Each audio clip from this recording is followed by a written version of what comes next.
What should I do with my education? There are precious few things that we spend more time, energy, and money on than education. And when it comes to higher education, I'm literally quite baffled at why so many attend schools of higher education, particularly in the liberal arts. Now, I'm going to argue that actually liberal arts, rightly understood, is a good thing. But I can say I understand people who are going to college to learn how to be a CPA or to prepare for law school or to become an engineer. Those are really just job preparation schools. They're not that different at the end of the day from trade school, because you go to be trained to do a specific job. But in the liberal arts, in most colleges and universities in our day, the liberal arts are dominated by a professorate that believes that they have no truth to offer. That truth is not real, that all there is my preferences and your preferences. And so it just staggers the mind to think that there are people essentially, practically saying, hey, we have no truth to give you, but we want you to give us tens of thousands of dollars a year. Really? Well, I'm not opposed to an education that teaches you or trains you for a particular job. But when I ask the question, what should I do with my education? I want to get back to what a liberal arts education was supposed to be. A liberal education is not an education designed to make one vote Democrat.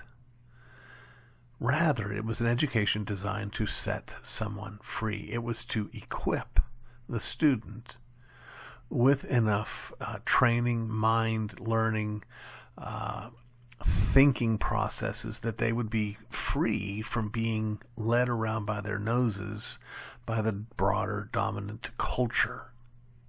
That they would be able to think through issues for themselves, that they would be able to participate in what we call the great conversation, those disagreements over the course of history that men have wrestled with. What is the nature of reality? Are we formed by nature or by nurture? Those kinds of questions are the great questions. And I think that's a really good place to start. But I don't think it's a very good place to finish, because at the end of the day, even answering those questions requires you to know something about eternity. A world, a life lived under the sun, as if there is no life after, as if there is nothing beyond the physical realm, won't be a world with any meaning or significance.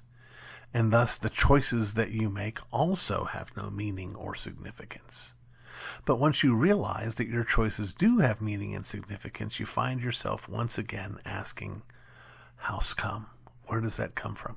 Your education should allow you not only to step away from the hectoring and the screeching of the broader culture, but to step back from your own emotional hectoring and screeching and look at things and ask questions honestly. To recognize your own bias and say, I need to try to set this aside and ask these great questions. Why do I think my life has meaning? Why do I not know what that meaning is? Why do I aspire to have significance? And why do I not know where to find that significance? All these are wonderful questions. And again, the kind of questions that require us to slow down, maybe to read others who've gone before us asking similar questions, to set our emotions aside, to set our appetites aside,